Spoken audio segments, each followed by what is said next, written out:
What's up, everyone? Welcome back to the Schemeology Podcast. This is a momentous occasion because Jared and I have been ranting and raving at each other for months now, and we've never had a guest. But now we have our guest, my good friend, Spencer Shulem, who is a top-tier schemer, a fantastic fundraiser, and has a really cool AI company, which is perfect in between of both Jared and I. Spencer, thanks for joining.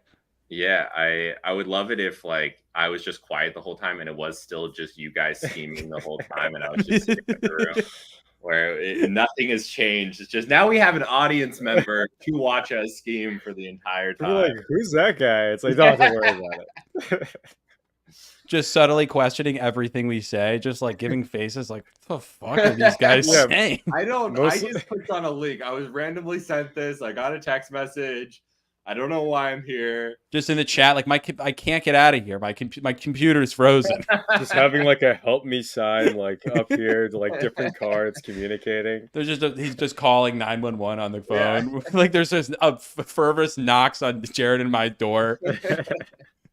Oh, that's boy. Hilarious. Oh, I'm excited to chat with you guys. Seems like dude. Some good discussions for sure. Why don't you give us an introduction on who yourself a little bit, Spence, and tell us about your company. Yeah, so name's Spencer Shulem. I've been a founder, I think, like second time venture-backed founder, and then third time starting a company. I've kind of been at it as a first venture-backed company in like 19. Did that for a few years, and then consulted as like head of product for a bunch of like YC Series A companies around the Bay Area. And then started BuildBetter. And BuildBetter's whole focus is to empower product teams by recording all their calls, turning that into insightful data. We summarize them with like a very focused, narrow view of like what does a product person care about. And then we give them access to a chat that's embedded to their company data and automatically updating project briefs, basically like a whole product operations team for product teams. All powered by AI. We've been at this for like 3 years. And like when we first started the company, our like first point of contention with investors was we were like, we think AI is going to get like a lot better in the next few years. And they were like, yeah, like it'll get a little bit better. We're like, no, like we think it can do like product people's work, like creative work. Yeah. And they're like, no, like it's not going to get that much better. And we're fucking lucky on that shit. I don't know how like confident I really should have been at that point, because I think like it was luck even that they got to that point. So the fact that not only did it like be proven true, but also become an API that anyone can have access to was like pretty lucky. And then the second thing was, and I think this is still kind of like a 50%, I think they're still in debate, is just that product teams are teams that you can sell product software to. And so like we've seen like a dramatic growth towards, product organizations getting funding and product teams and product led or customer led, however you want to call that. And that trend has kind of was our like second piece of thesis that like this market's changing and the world's changing around it. But like a big part of it was kind of like, we think that we can automate a lot of the product work that people just don't want to do. So that's been like a huge focus for us over the past few years. We've done phenomenally well. We're probably the largest tool in our space with 18,000 teams. And we just like launched our paid plans like a few months ago, and that's been going super well. So yeah, upwards and onwards. What kind of companies? So like you have these 17,000 teams. How did you get these customers? Because were you mostly product led growth? Meaning like for the audience, like a lot of companies go out and are like doing growth hacking campaigns, posting links in Reddit threads, doing literally whatever they can to get people to join. Like how did you get 17,000? Most companies at seed stage have like $8 of monthly revenue and like 4 people using it. And then they have like Y Combinator on their website and like all these flashy logos, but like you actually have 17. That's like a lot. That's crazy. I think it's a lot for pure B2B SaaS play. I think it wouldn't be a lot if it was like prosumer, consumer, like stuff like that. So like we have a lot of tools that a lot of people choose to start off with. They usually end up with us, but like they'll choose to start off with some other call recording tool, and then they realize like, oh, like this could actually be valuable if it worked. And then they kind of like come over to our tool. And they have a tremendous amount of users, like hundreds of thousands of users. But none of them pay, and none of them are like businesses, usually like prosumer, nickel and dime down to the last dollar. And it's like a race to the bottom. So I think like the only thing that I would like caveat that is I only think it's impressive if it's like pure B2B product teams, like just the demographic alone. I wouldn't not necessarily. I mean, like a vast majority of our growth are, it's a visible product. You see us recording your calls, you're doing user research, you're doing onboarding calls, whatever it might be. And like, that's just like a natural network effect that our product has.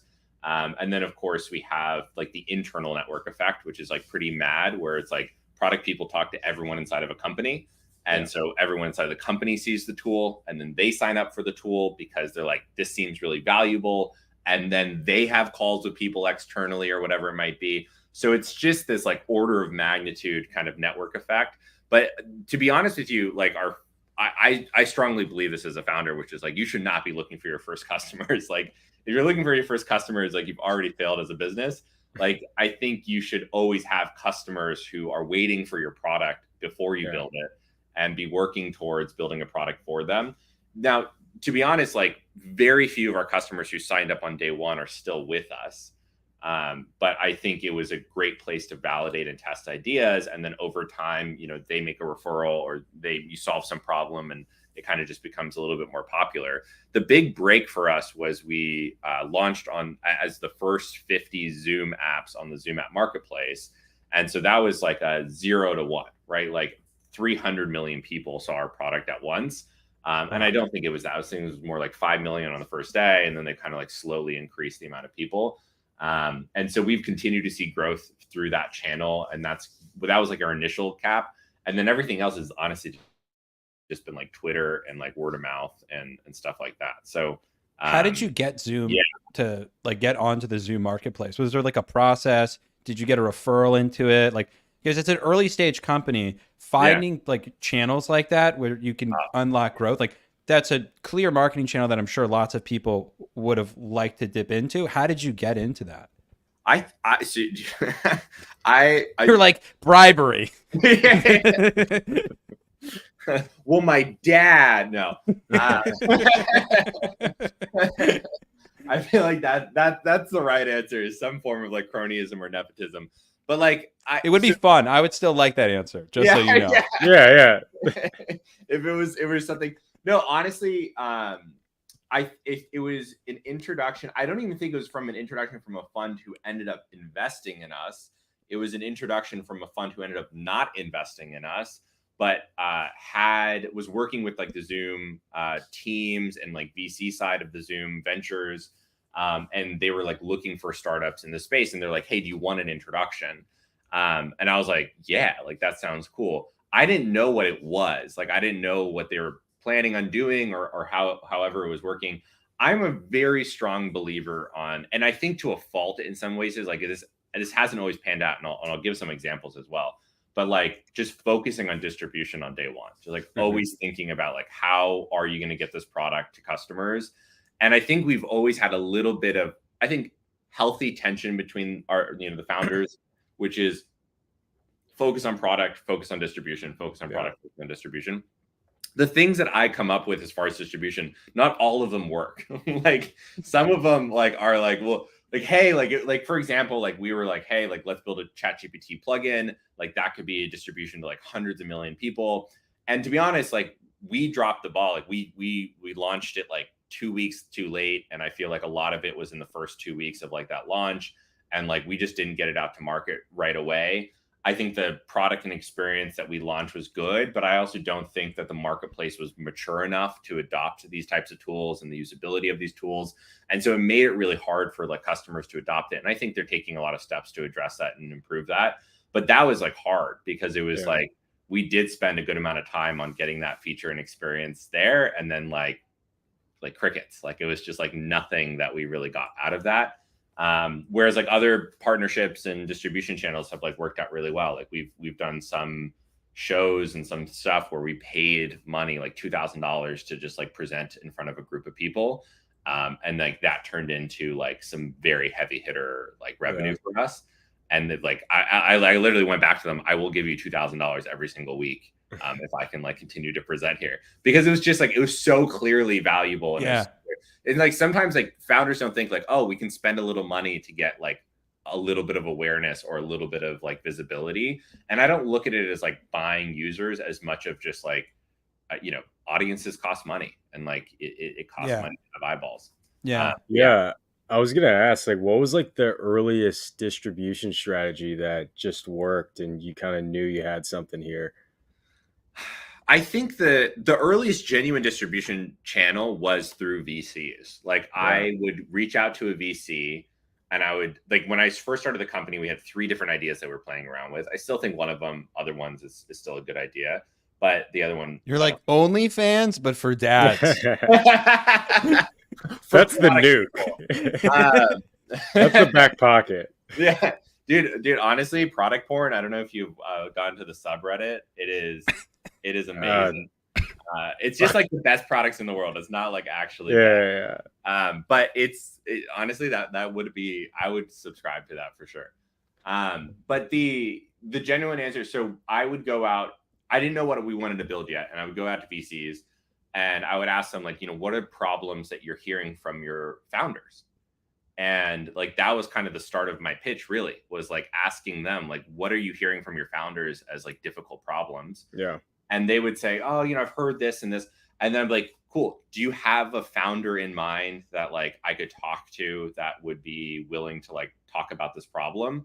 And she's like, oh yeah, I just talked to one last week, or whatever it might be. And so then I get an introduction to the founder. And then like, when I was talking to the founder of like, hey, we want to build something in this space. I have nothing to sell to you right now, but are you down to like beta test it and try it out? So I just like rinse and repeat that process where I'd go to VCs telling them I didn't want to fundraise, because I really didn't at that stage, but using their network to like get introductions to businesses, and then leveraging those businesses to like be a beta tester and user of our product and potentially be a paying customer. And then we signed probably like, $300 in MRR on like LOIs of just like, would you be willing to pay for this? How much would you be willing to pay for this? And just like price testing. And then we're like, okay, like that price point makes sense to like start a company around. Like, I don't know how big it will be, but it makes sense. And that was it. Like, that was like 0 to like 0.1 was like literally just going through free networks of VCs. I mean, to give me credit in that, like, it's not easy for everyone. It's like, not everyone has a VC network to reach out to ask those types of questions, to get those types of introductions. But a vast majority of the VCs I reached out to were cold emails.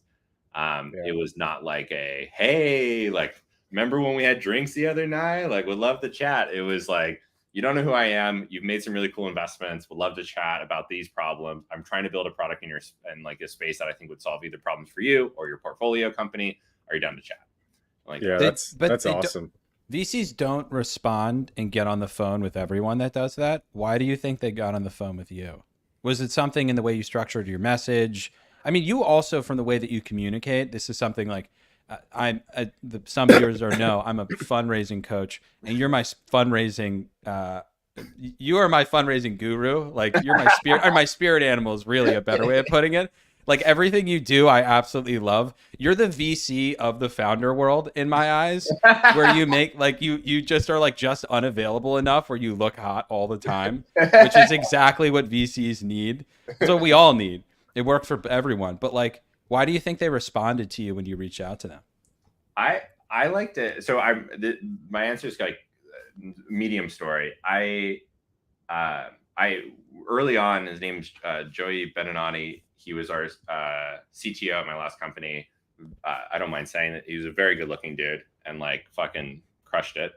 And he was our CTO. He was like a technical dude, and he was like brilliant, and he is still brilliant. And he would just walk into a room with just like oozing confidence. Like, I don't know if you guys know one of those people, but just like, it's like not even trying. It's not like they look a certain way. They could be in rags, but like they walk into a room and you're like, dude, that guy is like, what the fuck?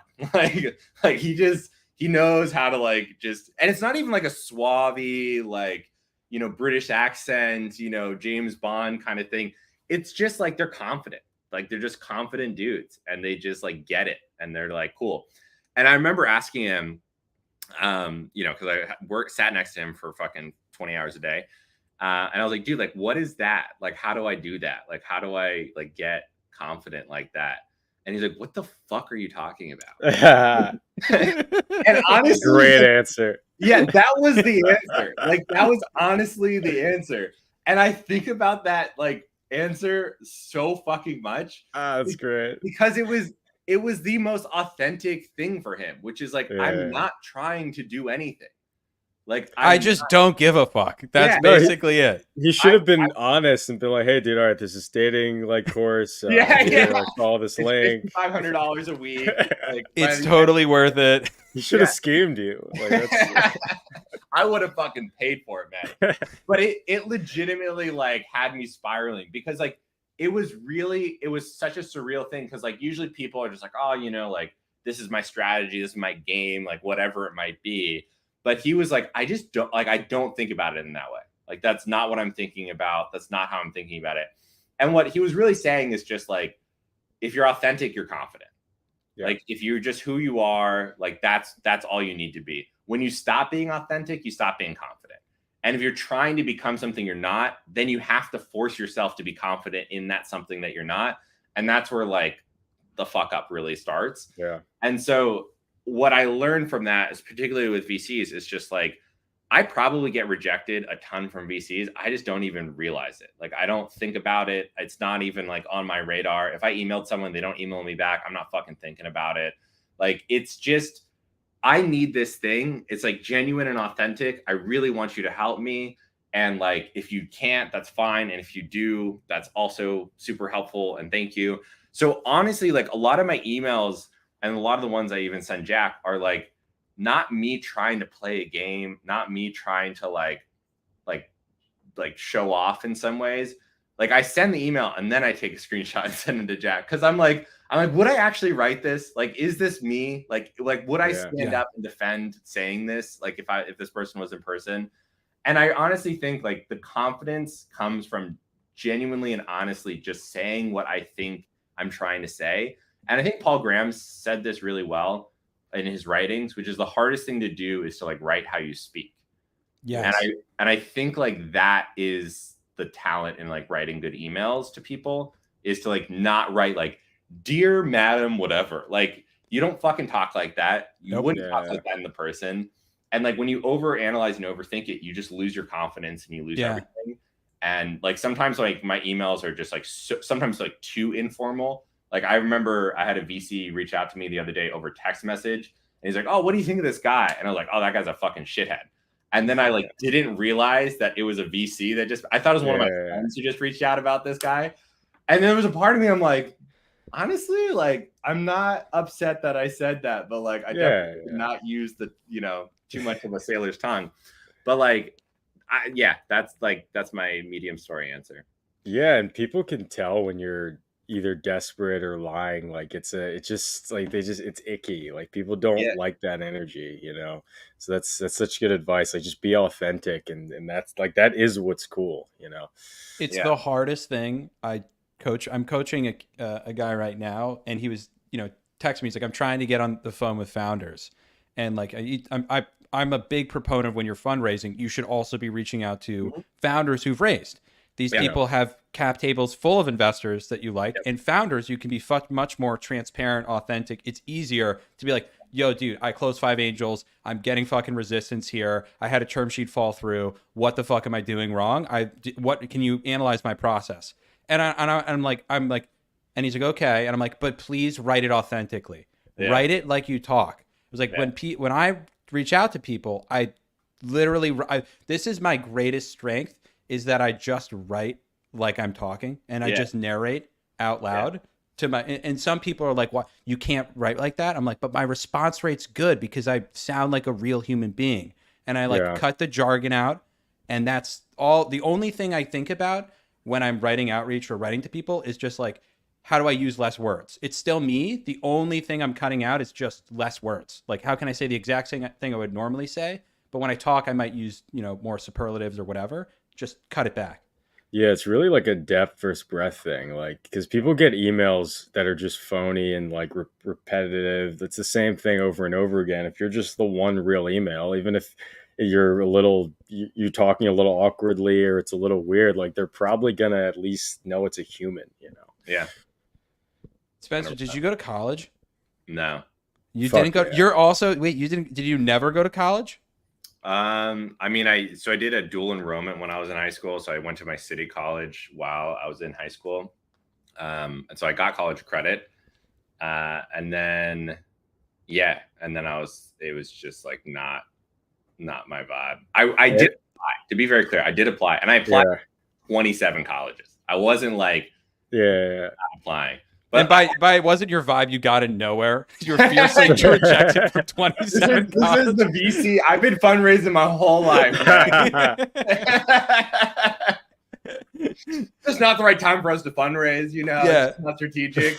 But no, I applied to like 27. I got into a few of them, and I really thought about it, and I didn't get into like the year that I applied was like the big jump. So it was like 2013 and sort of 2013, and the year before it was something like 20,000 applicants, and then the year I applied was like 70,000 applicants to like some of these schools. So it was like a big jump in like the amount of applicants, and this is the bougiest thing to ever say. I grew up in Santa Barbara, and like that's not the bougie part. And like usually 3 kids from my school got into Stanford every year, and like 0 kids from my grade got into Stanford. Dude, wait, how old are you? 28. Oh, so I'm 27. I was the year right under you. I also experienced this. Yeah, it kept crazy. Climbing. It kept climbing.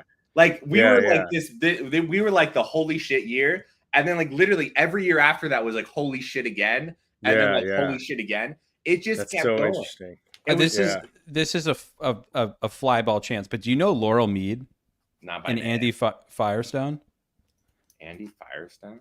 Never mind. They're 2 Santa Barbara people your age. That's all I know. They're my besties. I mean, you know Chad Chattingston? Yeah. Do you know Keith Rabois by chance? He's my uncle.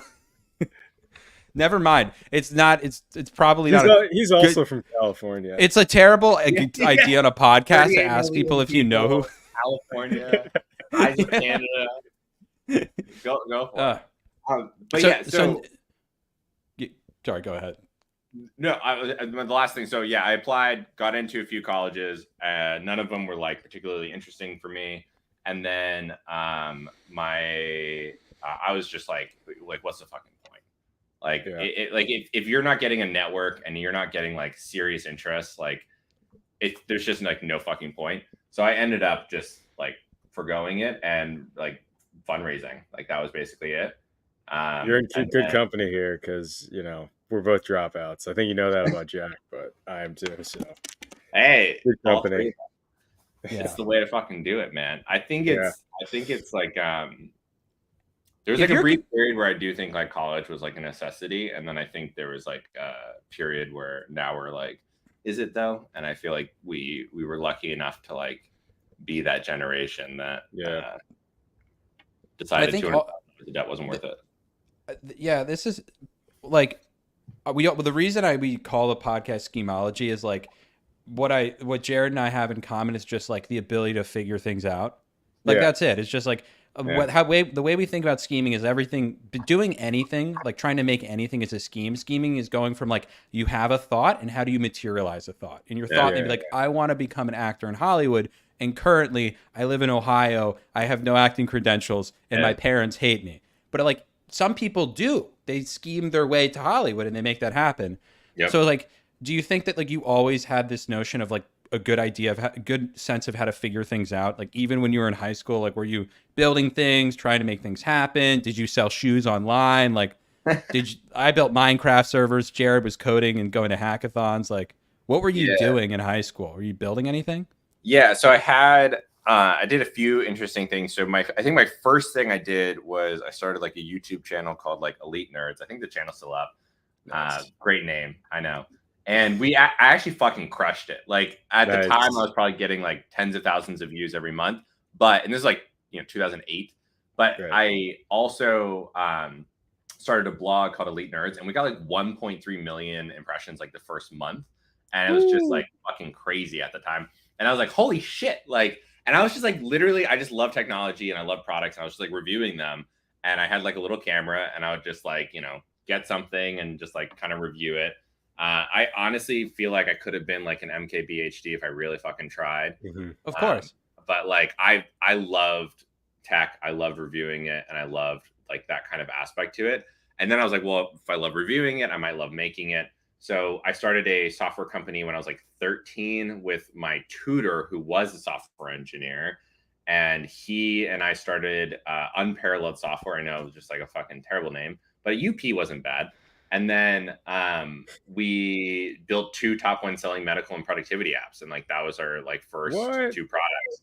When you're 13, dude. Yeah. But I mean, like, it honestly, like, those 2 categories are like not very high in revenue. Like it was maybe like $100,000 in total. It was like not like a tremendous. I mean, as a kid, like that's great. Yeah. That's amazing. Like that was like kid changing, not life changing, but like kid changing for sure.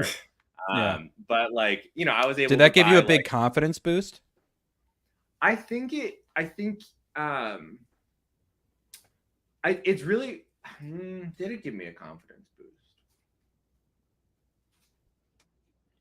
I think it was equally embarrassing as it was like confidence boost. Like I was like the app guy, you know, like that was the name that I was given. And like, you know, I think they said it lovingly, but also like, it was kind of like, oh, I'm this person now. Like I like, this is the path I'm on. I'm like the app guy.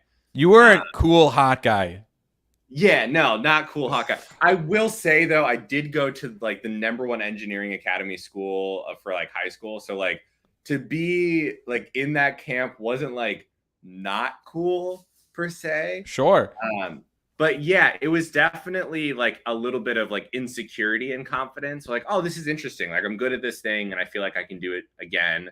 And I don't know if this is like who I am and like what I want to become right now. So it was kind of like insecurity and then a bit of confidence for sure. I will say our generation's kind of the first where you could be like a nerdy tech person and be cool too. Like it was kind of a weird, like you had like the Chris Hardwick Nerdist thing where like it was like kind of cool being a nerd all of a sudden. Yeah, it was very unique. Like before you just get like the shit kicked out of you and like have to hide. But like it was definitely a different world. Yeah, I'm working on a YouTube video right now about my Minecraft days. And like I literally told no one I was building Minecraft servers, even when we had millions of players. Like literally, I never mentioned it. The first time anyone in my school ever heard about it was my English teacher reading my college essay. And she was like, "You're making how much a month?" And I was like, "It's like 10 or 15,000." She's like, "That's way more than me." And I was like, "Oh. You're in the wrong career." Yeah. I was like, have you heard about Minecraft? It's where business happens. You should check up on her. She's probably currently trying to hustle Minecraft server. She's selling like crystals online or something. Yeah, she's like, there's this fucking kid. I can't stop thinking about it. Like I make $20,000 a year. Like dude, so the other thing I did, I still play World of Warcraft a lot today. So like in between these 2 things, I started a World of Warcraft private server, and that one we didn't rank #1. We were like #2, #3, depending on the day. But that one was really fucking cool, and I honestly feel like that one sparked my interest in economics more than anything, because we built in World of Warcraft. You still can't do this today, but it was a fucking cool ass feature, and you could basically like use gold in World of Warcraft to buy like digital assets inside of the game. And then you could like make whatever you want. So you could have a home, you could have like land, you could buy land, you could like do whatever the fuck you wanted. And we like built an economy inside of World of Warcraft. And people could like, you know, steal your property and all this kind of stuff. And it was just like, it was very chill. Like it was like a very cool idea. And it did like very, very well. And we like built that first economy inside of WoW. I still think it's a great idea that World of Warcraft should implement. But that wasn't like entrepreneurial per se. Like we didn't really make that much money off. We got like PayPal donations here and there, but like the first 2 businesses were like those other 2 for sure. But like video games for sure. I feel like everyone has a video game story somewhere. Yeah. Jared, do you see the comment? No, Jared, do you see the comment in the chat where someone says, "Do you guys really take these guys' advice?" Me personally, I really do not, and I'm just trying to hold myself back from laughing so hard. The answer is no. I don't take my own advice, so definitely don't take it. Yeah, John, YouTube, definitely don't take the advice. It's not good for you. Yeah. One question I did have, which I'm very curious about. How'd you get into VC world? Like not going to college and all that? So, I feel like a lot of people like make a solid assumption, which is just like I must have known someone inside of like some introduction somewhere. Into the world, and really honestly all you need is like one introduction somewhere, but I feel like I genuinely have like a solid did it myself story, which I'm very proud of. But like I took a class at our city college. I think our city college for kids is like $50 per semester or something like that, and it was super cheap per credit. If you're out of the city, it was fucking expensive. But if you're in city, it was like $50 a credit or some shit like that. And there was an entrepreneurial class that like you could pitch your startup on. And so I took that class and I crushed it. I was the first software company to ever win the pitch competition. And like that's how like city college this thing was. Like first software company to win a pitch competition. The guy before he's like, I invented a new hot dog formula. It's really good. We surveyed 10 hot dog owners, and they all said they would buy. No, seriously though, like that. There a lot of it was like clothing brands, like D2C type products and stuff like that. And I was like, no, like I want to build like a software company. So I pitched it, and we won. And they gave us like $1,000 in cash, which was dope. And then one of the judges there, she actually knew real investors. Like she was like an angel investor. She didn't really write checks herself, but she did occasionally. But she knew someone in Santa Barbara who did write angel checks. And so she was like kind of gatekeeping for the first few months. She's like, I don't know if you're ready to talk to this guy, blah, blah, blah, blah, blah. And then eventually I was like, all right, I think I'm ready. And then I go to him, and then he's like, super nice dude, have a great conversation with him. And then like by the 3rd time, I'll never forget this. He's like, are you going to like ask for money or something? Cause like, I like talking to you, but like, I kind of write checks, like that's kind of my job. So like, are you going to ask for money or not? And I was like, yeah, like I need money. So that was kind of honestly how it started. And then once one angel, then the network just like grows from there. So like then he introduced me to more angels, and then that kind of like plumed to like someone who had a real, sizable network. And then that goes to LA, and then you go to LA, and then you're talking to VCs in San Francisco. So it was literally winning a city college pitch competition and just taking advantage of that. If there's any nugget of advice to be pulled out of here, it's just go do stuff, which is really my core tenet of what I tell people. Just go do stuff. Most people really do nothing. Disagree or agree, Spencer. Really, in like all of my friends who like struggle and talk about like things aren't happening, I'm like, well, have you ever like, instead of drinking or trying to get laid, have you ever tried to do anything? What else is there to do, Jack? Do most people not do stuff? I think a lot of people have like bar fights in their head. Like that's kind of like the going sentiment for like their activity. They like think about doing stuff, and they know like if I really tried, I could like do something. And they're very good at like judging other people for other stuff. Like people in comments might say, why take these people's advice? And then also like not have anything worthwhile themselves to say. So like, it's like one of those things that's like difficult because most people are really good critics, and like really bad at taking Oh, action. dude, by the way, that's Sam Altman in the comments. That's his fake account. Yeah, I know. So, He saw our last stream and fucking hates us now. He's like, these guys. Watch what you say there. And it's not. I don't know. That guy could be a fucking billionaire. But like the thing that is always interesting is just like there are like the ratio of like complaining to like value, like trying to do things is like very, very skewed. And I would say most people who complain aren't doing things, and then most people who are doing things aren't complaining. And like that tends to be like the way in which it works, because it's very, if you're complaining, you're probably not taking action, because complaining is kind of like a complacency. It's kind of like a, I don't know what to do, I have no control, like this is the way the world works, like, you know, woe is me. And then people who are doing is like, oh, I kind of know what to figure out, like I kind of know how to get to where I need to go. So yeah, there's complainers and doers, but I do think most people complain. But it's comfortable. I mean, why? What? They don't need to do anything. Like, it's not a judgment. Like, no. You know what's interesting? Yeah. Oh, sorry.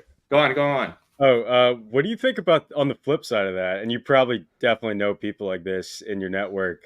The people that don't think they're doing enough, and they're doing like way too much, or they're doing like a ton, not too much, but they're doing a ton, and they have that insecurity. I don't think that there is such thing as doing too much, other than being unfocused. I give that feedback a lot. Like, I know people who are hustling all the time and they like can't fucking sit down and focus on one thing. And it's like, dude, like you are a doer, but you need to do one thing. Yeah. And like, that is like another type of like, there's like, that's the extreme end of like people who are just like always trying to like hop on to the next thing to do, always kind of hustling. I do think there's like a legitimacy of like pick something and stick with it. And I think like the world, particularly the world today, like particularly capitalism, like rewards specialization. Like that is really how the economy works. It's like specialization. Generalization generally doesn't get rewarded that much. And so when you keep switching to different things, it's like really hard. And almost anyone you know who is successful, and a lot of people who fail, usually say the same thing, which is like, I stuck to it far past the point that most people would have given up. Yeah. And like, that could be your failure too. Like, no one to give up, no one to stop, no one to like switch. But like anyone who is successful also says they stuck with it far past the point that someone else would have given up. So I do think like that's an extreme, but like, I don't think there's a certain amount of hours that I could work on BuildBetter that would like, I would agree with criticism that like, oh, you're working too hard, you're working too much, or whatever it might be, other than if like I'm actually hurting my productivity at the company. Yeah. But there is like the shamefulness that sometimes sounds like, oh, you should get a beer with your friend, oh, you should come out more, like you're not fun, or whatever it might be. Like, I think that is like, fuck off. But like, yeah. Isn't it funny whenever like people say either you're doing too much or working too hard, the alternative is always like some drinking or like some like something that's like clearly not better. It's like I've never like seen someone be like, hey, like why don't you go like help us like build like a church or something? Dude, you're working too hard. Or it's like it's never something like that. 100%. And honestly, it's often their voice in their head criticizing themselves. Yeah. For like not working or not doing something. Like it, like I would say, and you really have to cut out these friends. Like if you have 100%. A friend group who is like trying to, like, they kind of call it a crabs mentality. It's like they just don't want anyone to get out of the bucket. Like they're really just pulling everyone down because oftentimes they're insecure about themselves. Like they're like, oh, if this guy's working more hours, then I feel bad about the amount of hours that I'm working.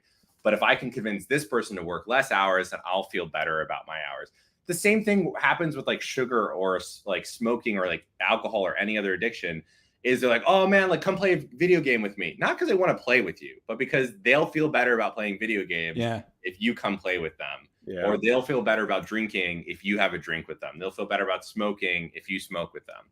So it's like there's definitely that trend. And I think when you see it in someone, like either have a serious conversation with them or like never talk to them again. That's why it's like such a good skill to like, not that it's good to be alone, but like to be able to have, not be afraid to kind of switch friends groups and stuff, because Some friend groups are totally toxic and will just like, you'll lose a ton of friends if you quit drinking. You'll lose a ton of friends if you quit whatever drug it is. Will's like, y'all don't do crack. Yeah, like if you quit your crack, you're gonna lose some friends. But maybe those are more fun friends. You'll lose addicts in your life. Yeah. Like I don't think you lose friends, because I do think like friends are there to like support you and help you and to be there for you. But you lose this like parasitic relationship with a group of people who you enjoy spending time with when you're also doing this like unhealthy tribute to the relationship. Yeah. But like I've gone through like most of my friends today I've had since I was like 6 years old. Yeah. And so like I don't think you necessarily have to like cut everyone. And I have had sit down conversations with almost all of them. I want to say all of them, but almost all of them, and said like, this friendship is not working for me. Yeah. Like this, like, I don't know about you, but like, I can't do this. Like this isn't, I don't feel good. And almost all of them, we have decided, let's make this work better. Like, what does that look like? How do we figure this out? It's like any relationship. I think the not friends are the ones who are just like, just like come out with one more time, or like, let's just drink, like, and like they're not in it for you, and they're fucking you over, and you tell them you're fucking you over, and then they keep fucking you over, and you're like, how is that a friend? Like, how is that helpful? I just had a buddy. I stopped smoking weed. I have like a money goal that I have to make before I can smoke weed again.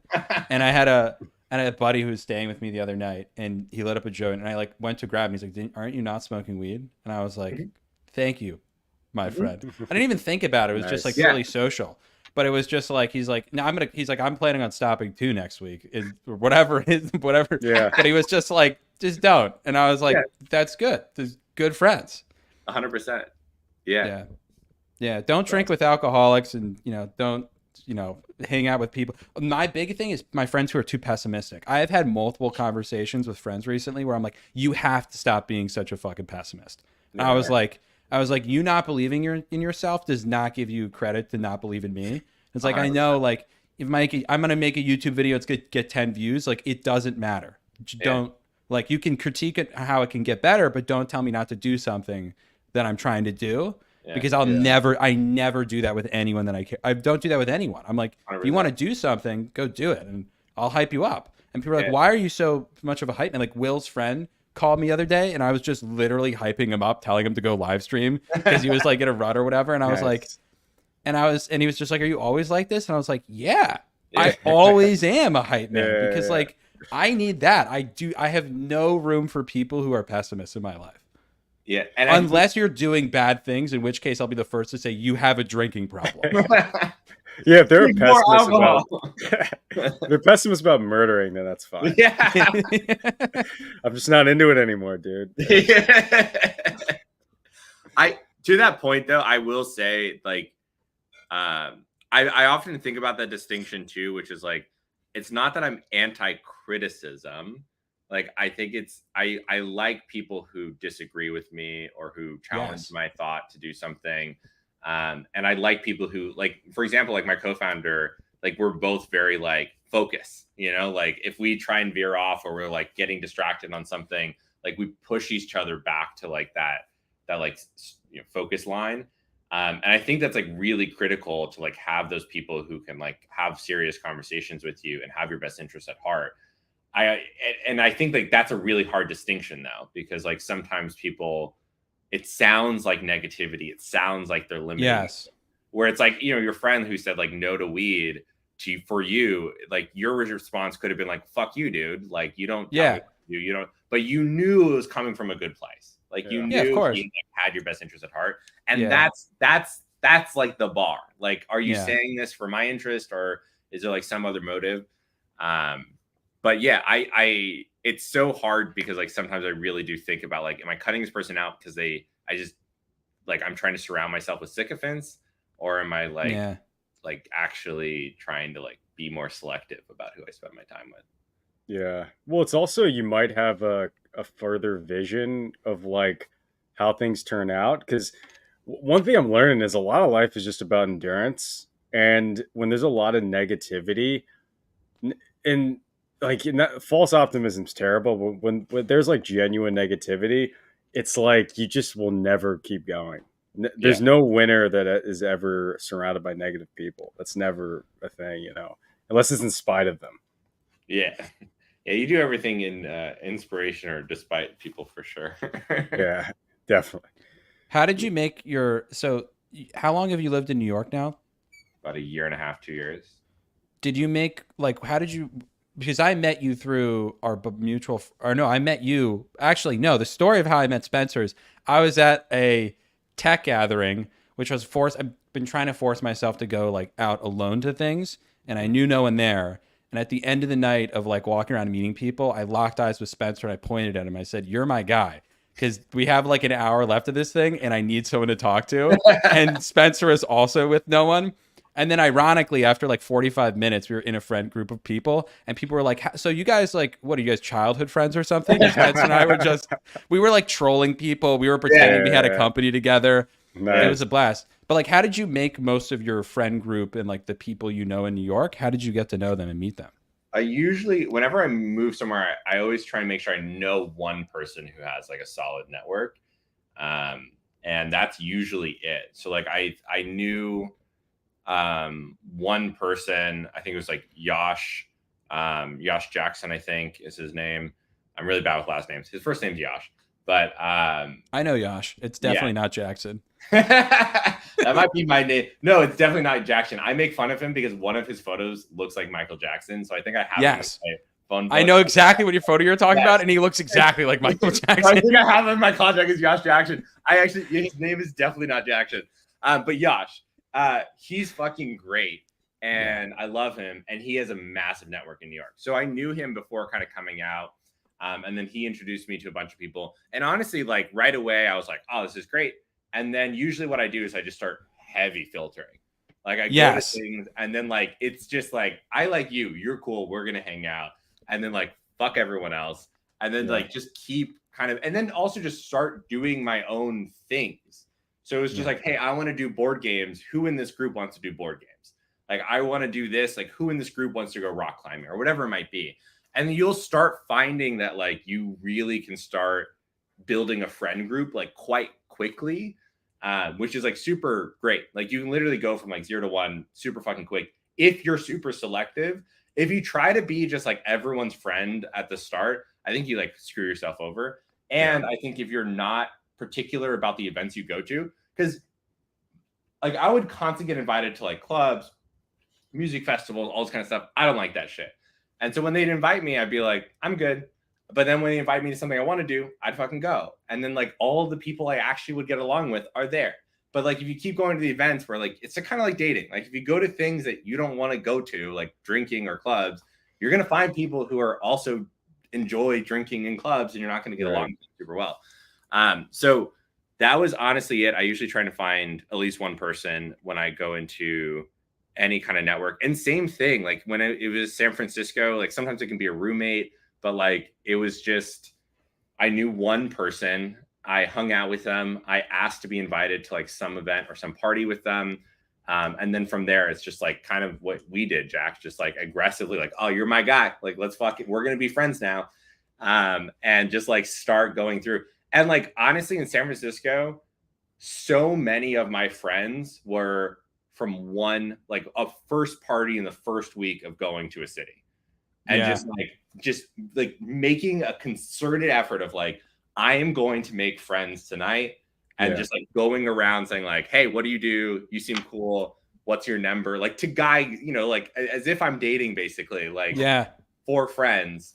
And then like taking them up on that. Like that first week, I'd always say like, what are you doing tomorrow? What are you doing Thursday? Let's hang out one-on-one. Let's get coffee. You seem cool. And then like it's fairly aggressive. Like, don't get me wrong. Like some people like fucking turns them off, but like very few people, particularly friends, like have like, can you think of anyone in your life right now who like aggressively tries to hang out with you?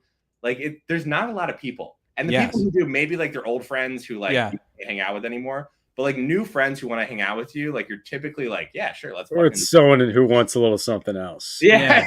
That's more so. I did think Spencer wanted to fuck me, but which honestly, when I figured out he didn't, it was a little disappointing. But Yeah. we're still friends and we're Why over. you said yes to hanging out? Yes. Well, you invited me to a bathhouse. That was the next hangout, and I was like, "This is it. It's gonna happen." Yeah, and then I think like the gift is to keep giving that gift, like to keep trying to get new people who are in a city or new friends or whatever to connect other people. I think, to like, keep fucking them or to wait? I got confused in the just growing the pool. Yeah. Yeah, I think the best gift you can give people is just like a good friend and just them, get what do you think? Like in terms of New York versus San Francisco, like in the tech scene, what's the main differences you're noticing? New York is a little bit more traditional in the industries that they focus on. Like you'll have financial industries, maybe media company or dating apps, fashion, stuff like that. Like consumer packaged goods is like kind of popular, similar to LA in that way. I would say New York is better than LA. I think LA founders I'm just like not the biggest fan of, like just a lot of social media, a lot of like unprofitable companies that like just are trying to like get into like consumer side of the world. And I it's not my cup of tea. Like it's someone's, it's not mine. New York, I think is a little bit better than LA, like real businesses, usually B2B, trying to focus on like real problems, but with like an East Coast mentality. Like they're not necessarily like trying to change the world, which is kind of good. Like there's kind of like a good side of that where they're not like, we're going to be a $10 trillion company. You watch out, Facebook. Give us 1 year. We're going to be the biggest competitor. Like I kind of appreciate like the lack of eagerness there, but you definitely don't have that. Like you don't have the people who are trying to change the world and are also competent enough to do it. Like that's kind of crazy. San Francisco, you have everyone is doing like very serious, sometimes technical, unproven businesses that have like really interesting, change the world kind of problem sets more often than not. So like it's not like you only find this type of thing, but I would say I haven't really found a founder network inside of San Francisco where I would be like working with them on, Monday through Friday because we're just like heads down working, and then like, working with them on Saturday and Sunday and like hanging out and like that type of like, we're all working, we're all heads down, we're all getting shit done Monday through Friday. Don't distract me. Like, do you have introductions to investors or founders or anything like that? Like just that maniacalness is just something you just don't get outside of the Bay Area. Yeah. But you also have like the worst dating pool in the world. You have like San Francisco. I mean, if you're a guy, unless you're gay, then it's like the best dating pool in the world. Hey, we've got a lot of sweet gays here. All right. Don't you dare disrespect New York gays. It is not the same. No, it's not. I just went to San Francisco for the first time. It is not the same. It is not the same. I mean, you could find like some homeless people to date. Isn't that like, I feel like, isn't like SF just like every time I visit there, it's actually blows my mind, like the homeless population. Dude, I don't growing up in California, there's a lot of homeless people everywhere. Like it doesn't matter. And you don't blame them. Really? Like if you're going to be homeless in a place that it's nice as fuck. Doesn't get too cold. The problem with San Francisco homeless people is they're on drugs. Right. And like drugs is a very different thing than homeless people. Because like homeless people, they can be sweet, nice, like they can be, they can be trying to get out of homelessness. They could be, whatever their situation is, like they're usually normal people who have had an unfortunate deck of hand. And like it sucks. And like you kind of feel bad for them. And there's a lot of ways in which that you can help them. San Francisco homeless people are probably a lot of the same types of people, but unfortunately got on drugs at some point. Yeah. And like that becomes this unpredictable variable being around them that is just fucking scary. Yeah. Like it's so like as a 6'2" dude in San Francisco, I wouldn't go out at night past like 9:00. Like it was scary shit. And during the pandemic, it was even worse. I remember I came back. There's like the riots and stuff like that. And I came back and I was trying to get a prescription drug and I was like sick and I needed to go to a CVS and I like went to the CVS and like all the windows were smashed and they were like actively looting like the CVS. And I like first called 911. I'm like, yo, like heads up. There's like a CVS getting looted. And they're like, yeah. We'll like get to it. I'm like, cool. All right. Done my civil duty here. And then I like had to call my doctor and I was like, yo, can you like send the prescription somewhere else because my pharmacy is like actively getting looted? And they were just like I think they were her response. So like wrong like, number. Yeah. It was just she was like, yeah, like which pharmacy? Like I think there's like another one getting looted. Like I can try and find one that isn't.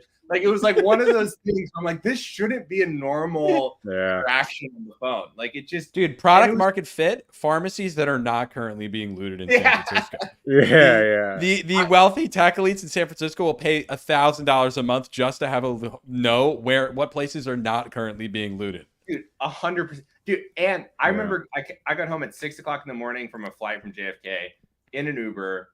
Out on my front porch, there was a guy with a knife and like in just like in a blanket over him, and he was just like looking at me, just like. And I was, and the guy in the Uber was like, "You good?" And I'm like, "No." Like, all right, I'll see you later. Yeah, I was like, absolutely not. I am good. Like, are you fucking kidding me right now? Like how the like? He's like, you want me to stay? I'm like, yeah, we're gonna both stay in this car until that guy with the knife who's looking at me is no longer there. Like that's the agreement we have right now. He either wants to rob me or have sex with me or kill me. All three of them are bad. All at the same time. Yeah.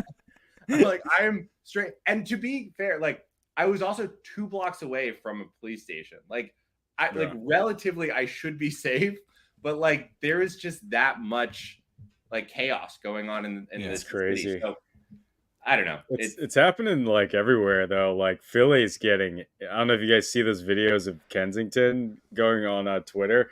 Yeah. It's getting crazy. It's like, I remember me and my buddy were on the train there and on the L, and a third of the people were visibly just like on some type of downer. It was like mind blowing. And like as a kid, it wasn't never great, but it was like not like that at all.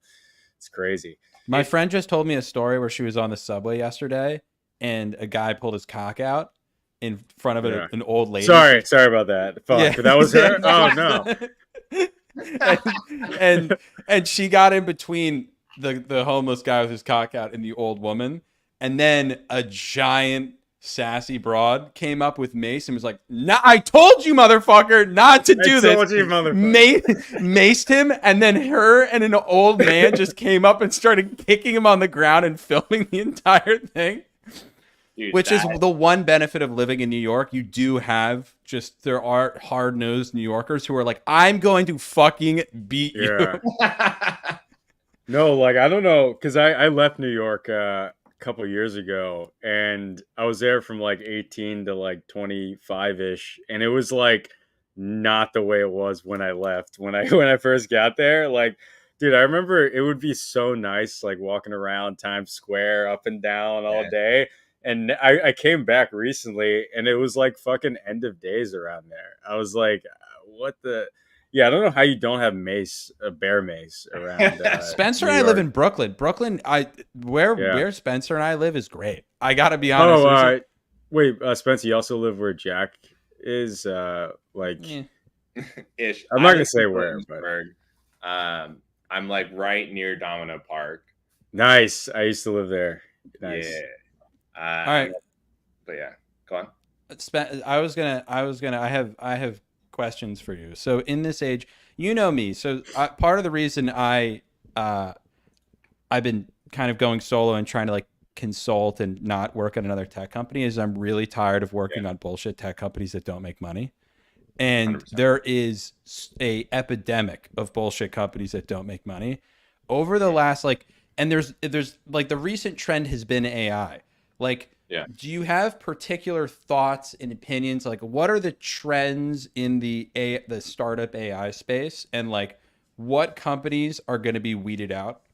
Like, is there any particular sector of like AI startup you've seen, or companies that are trying to that were trying to basically capitalize on the easy fundraising environment in the early months of like the ChatGPT craze? And do you have any predictions on like how, like what AI companies are going to survive and make money? Obviously, BuildBetter being one of them, but yes. Yeah, I mean, I there are companies that always surprise me as like getting successful. I'm very like the one thing that I always like cockily say, but have yet to be wrong, is I'm very rarely wrong about which companies will fail. But it's much harder to pick successes than to pick failures, because most businesses are going to fail. So like, I don't think it's like a talent to say that business is going to fail, because like almost all of them are going to fail. I would say I would be surprised if a AI company with like unique data set that either they've generated or gotten, and they've picked like a very like hyper specific workflow that can't easily be copied into like a chat interface. I think those two things are like the biggest. I would say last would be if they can find a differentiated way to price their product. Like there's a lot of talk right now about how you price for AI, and like, you know, how do you price for like outcomes? How do you price for like, you know, the work that you're providing, the value that you're providing, versus something like seats or something more traditional in SaaS. And that's been like a huge focus for us, was like differentiated pricing from the start. But for us, for example, like unique data set, like if you use us inside of your company, we are the only provider of transcripts at your company for every single conversation that's going on. And you can't easily take that to another service. It's like kind of a pain in the butt. And we process them differently, and we create a whole new data set on top of them that allows us to process it differently. And again, second, we are hyper specialized for a specific demographic, a specific use case that won't be necessarily generalized. And also, like the thing that like people think about AGI is they're like, AGI, artificial general intelligence. There is a very big difference between AGI and like super AGI, like super intelligence. What people are often afraid of is like super intelligence. But like what's probably going to happen is just like intelligence, just like a fairly good intelligent being that can get most shit done most of the time and like does a good job. And so like that is probably going to take most people's jobs, because most people aren't super intelligent. Like most people are maybe at most intelligent. And so just like that's aspect, generous. Yeah. But like, even like if we say like most engineers are intelligent, like it's taking a lot of those people's jobs. And like that's where it's starting, is like engineering. And like that, it can go down from there and it can go up from there. So like if engineering is like where it's starting, like it's not going to be great for everyone. I think I have some like theories long term about like which jobs will probably like be sustainable, but I honestly think like those three things, like a very unique data set at your company. And that doesn't mean like that means that you own the pipelines to your data. Like if you are, upload a PDF to our tool. Upload your photos to our tool. Upload, we have an integration into an existing system of record on someone else's data side.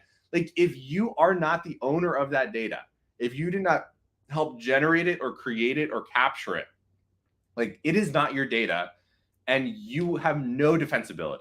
Like you can't build custom models. You can't build something proprietary on it. There's like a lot of tools that are kind of quasi in our space that do like feedback analysis for product teams. They're all going to be eaten alive, because they're usually pulling in from other survey tools that just haven't added AI features yet. And they will, because they own the data. And it's not even that you can do it better or worse than them. It's just that it's going to be included into their feature and offering, and they're already paying for it. So it's like those types of experiences, I think people just are short-sighted. Like there's just no defensibility. I think VCs get awed and gawk over like, oh my God, like if they like they can use this information to do this, and then they can create these types of products and services, and they can sell it to these types of organizations, or they already have the revenue. And what we learn is that like if you don't have a proprietary data set, it's just like 1 month away from another company coming out with something on top of their proprietary data set that will just eat and consume your business. Yeah. Like like the first craze was like these copy.ai's and these like gen.ai and stuff like that were just doing like marketing copy. And there was nothing proprietary about that. Absolutely nothing. They could say like, oh, we train it off of this, or we improve it based off of your own copy. I could create that script in like fucking 10 minutes. It's not that hard, and it's not that differentiated. And even if they were 10% better or 20% better than everything else, Buffer or Hootsuite or like one of these other social media platforms or WordPress or like wherever this content is ultimately being generated and published and where that content exists, will just add a feature that makes that part of their offering. So I think like those were the companies that were like super, super hype. And it was very clear to me, I'm like, what are you guys doing? Like, this is not a sustainable business. The goal, and I could say like the long term would be maybe they can pivot out of that business as quickly as possible. And that's a fair thing. Like if you can hockey stick revenue to $100 million and then just like fucking hunker down on capturing, creating custom models or something that's like 10x better, I think that's great. But I don't think they had that foresight. They literally just turn into like a sales-led organization and just like push, grow. And then, you know, they died. So, yeah. Yeah. Dude, that's awesome you say that, because a lot of in my live streams I've been trying to push is like how to actually on the engineering side get your own data sets, web scraping, how to actually like build the data set for the fine tuning, how to fine tune. Because at the end of the day, like half of these data scientists are being trained with like all these like just download this data set, and everyone's just they're getting all the mappings on what to do off the same data. Yeah. But on the job, really, the differentiator is like you guys have something perfect where it's like they have to they're locked in. You have that proprietary data. Yeah. That's like the ideal scenario, and you're going to be asked to do custom stuff with proprietary data. Yeah. Really, like if you're an engineer, that's what actually happens. So 100%. Yeah, and it's hard. It is hard to get proprietary data. It is hard to generate that data. If it was easy, someone else would already be doing it. And like that's really the rub. Another difficult thing is like once you generate data, like convincing someone to like use a product to generate that data or however it might be. But yeah, I mean, if you can Google search something and like find an API to plug into to get some data set, like it could be like you could make money. Like I'm not saying you can't make. Is it venture backable? Like no.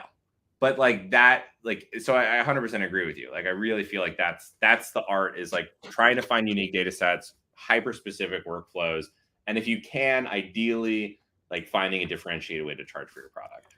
And I would argue that data set building is even more important than right now, at least, than just focusing on making better models. And like, because really, like a lot of these are going to be downstream from the transformer model for a while for the language stuff. And it's like, that stuff's great, but if you're not a PhD doing research, I would focus on the data set side. Like I would focus on that a ton.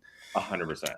And I think like even to that point, there is so much, there's not a lot of incentives to like train your own models or do like the machine learning research side today.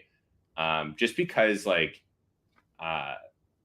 maybe there's like a 10 or 20% squeeze that you could like improve, and like maybe it would be cheaper. But like it's just usually not worth it unless you have 10, 20, $30 million just kind of like sitting there. Like the amount of money it takes to train a model to be better than what you can just get on an API right now is an astronomical amount of money to a normal person. Like it's millions of dollars. Yeah.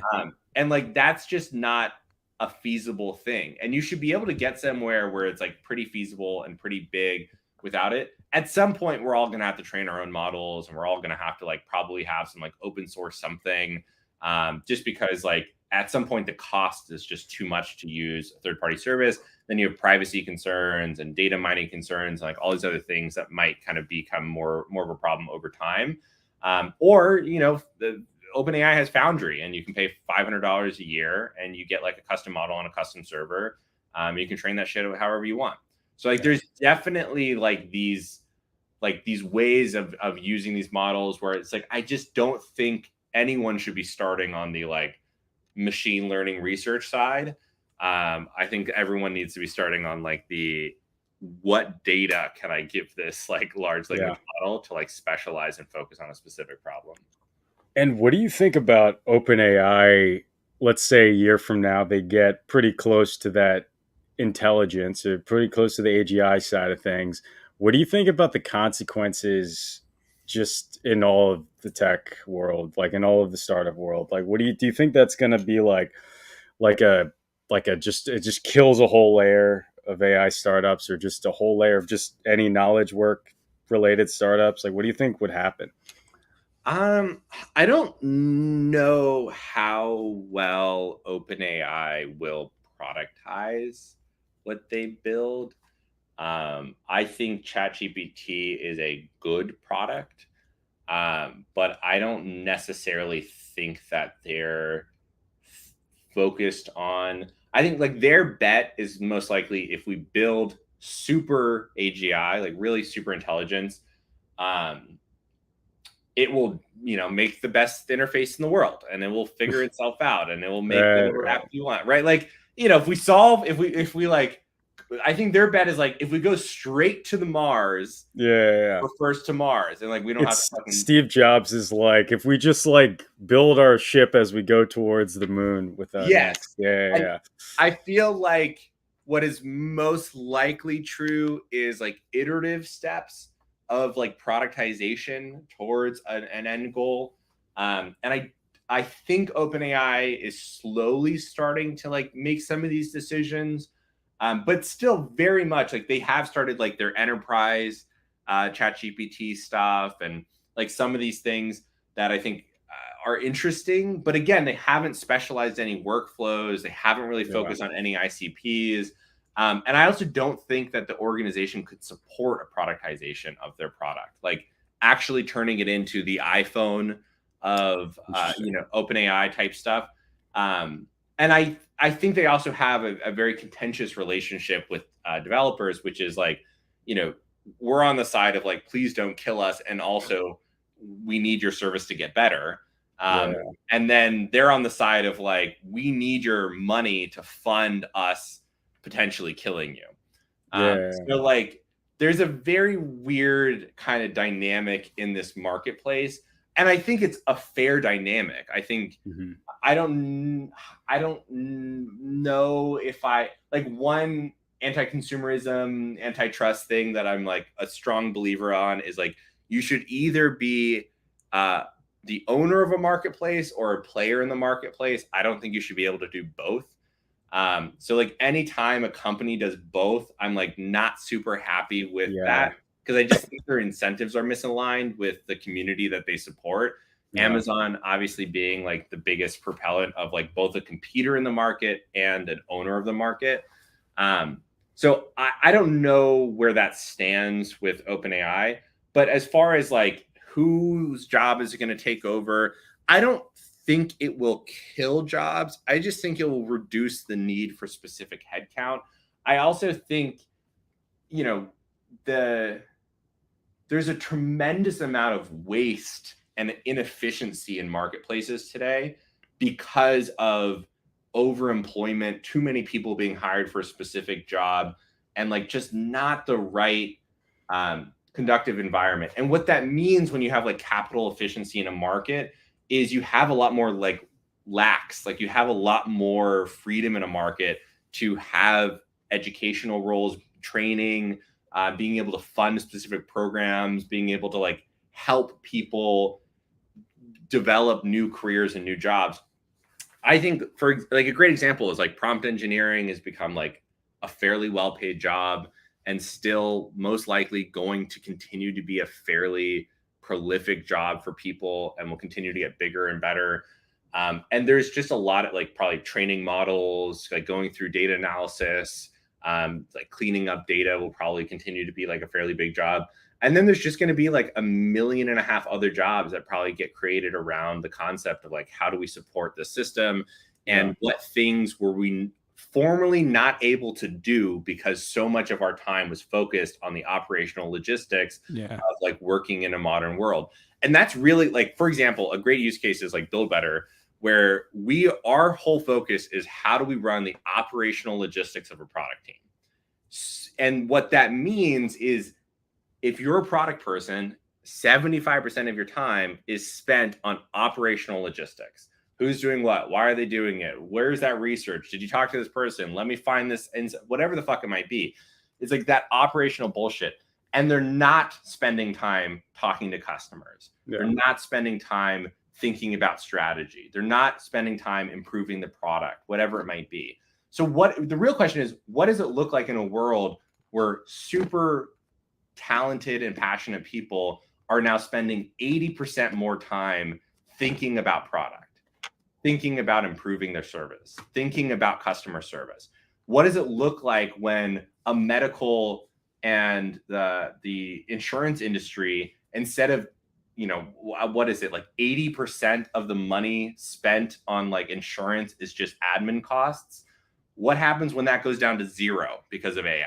Yeah. Like, what does that mean for our medical procedures? What does it mean when anyone can get screened for cancer? I assure you, our health insurance premiums will get more expensive. That's the only thing I know in the United States is to be like, we've now gotten the cost of labor down to almost nothing, which is why your health insurance premium for the baseline is $1,400 a month. But don't worry. So Spencer, all this being said, are you investing in OpenAI at an $80 to $90 billion secondary valuation? I don't know if OpenAI will grow into their valuation, just because the same thing applies. Unique data set, hyper-specific workflows, a differentiated way of charging for your product. I don't think OpenAI meets any of that criteria. I think that they've done an incredibly good job at training model on publicly available data and then closing the door behind them with regulation. Mm-hmm. And like, that's the way you fucking do it. Like, like, if you're going to do it, like, that's the way you fucking do it. But so why doesn't Sam Altman own any of the company?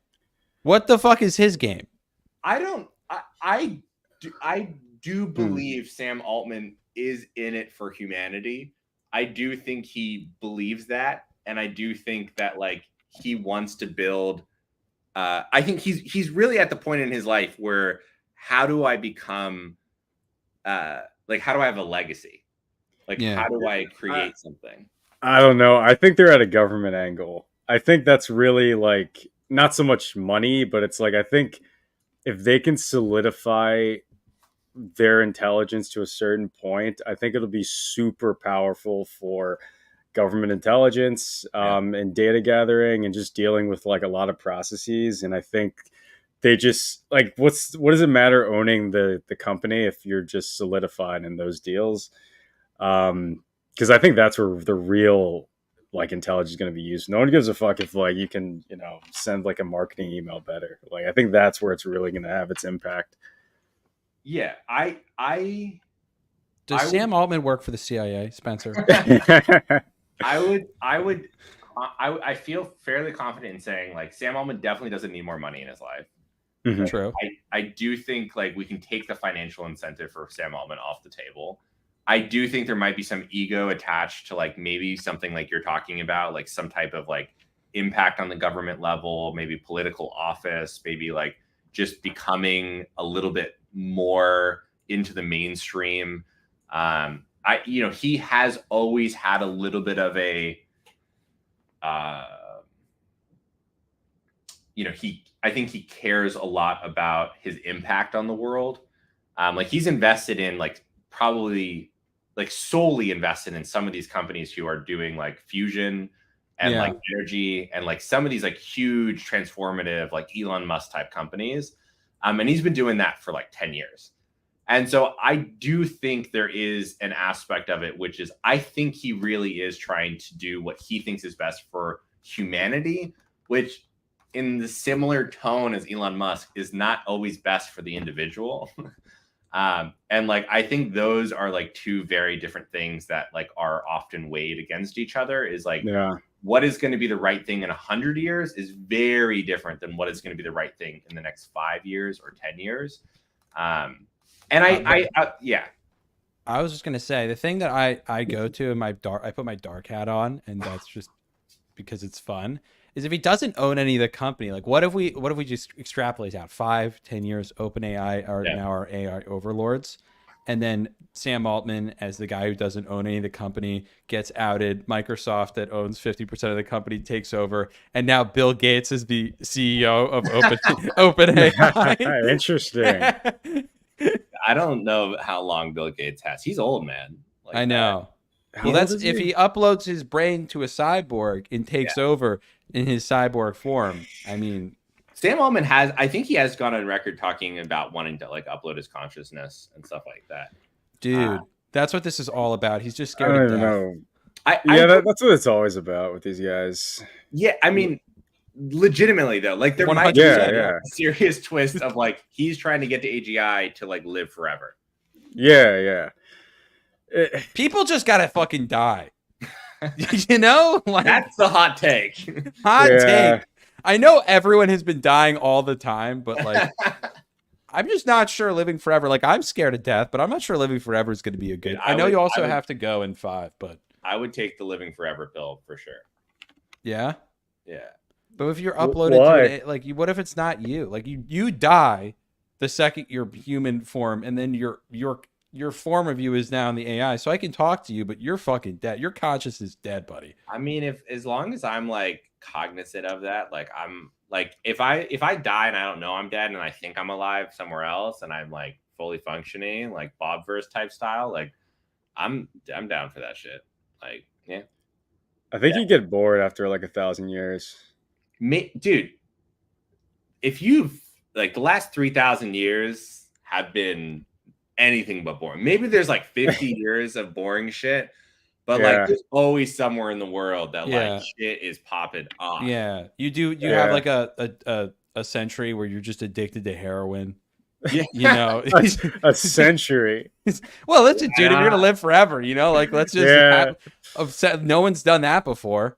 Yeah, I do think the hardest part with like the synthetic emotions is probably going to be the hardest thing to like simulate. Like I do think we'll get to a point of like, you know, Sam Altman again. I think I really genuinely from the bottom of my heart do think he is trying to do the right thing, and I do think he is trying to help people. But I also do think it's most likely there is some like incentive of like getting to live forever. Like getting to build something that like he can upload his consciousness, curing something that maybe he has a condition for that like we don't know about. Yeah. Like I wouldn't be surprised if there is some because he has no financial incentive. I know, and incentives rule everything. Like this is the conversation Jared and I always come back to. Like we didn't get into it with like San Francisco, but like some of the reason there's so many homeless people on drugs comes down to like government incentives and how they treat the homeless. Like everything is a measure of incentives. And like when I see someone like that going out and doing it, like anyone who's like he's a great person, and I'm like maybe I go, but I've yet to meet anyone who doesn't play in the incentive world. Everyone functions based off of incentives, and I struggle to see his incentive other than like ego, which sure, but like the death thing, that's a really good incentive. Well, I honestly think that would be it. Like if I were to put my money, I think this is his best way to not die. Yeah, and then he's the first uploaded, and then his AI form, he's like, it's terrible in here. Fuck, now I can't die. I'm pretty sure because it's the nerd archetype. It's like you want to like and I'm not saying Sam Altman has been bullied, but it's just the archetype of like, and we all know it. We all been in tech. Yeah. People that want to change the world typically are overcompensating at some level. it's like an over ego thing. And whenever I see that, it always ends with like, how do I live forever and become a vampire? It's that fucking dude, Brian Johnson, that guy. The blueprint. Perfect. Yeah. Exactly. Yeah. So, On that note, Spencer, thank you for joining us. We made it to 8:30. yeah. All right. Nice meeting you, man. Nice meeting you guys too. I would just leave the studio. I mean, we can. Everyone go follow Spencer. I mean, Yeah, you have follow Spencer. His tag right there. He's literally the man. He's probably going to be a billionaire someday who's trying not to die. So get in with him now. That's something to compensate for sure. I know. Oh, we know. I am 100% trying not to die right now. No, all of us though. Yeah. I appreciate you two inviting me, and yeah, I'm excited. All right, gang. Thanks for tuning in. We'll see you next time. Bye. See you guys.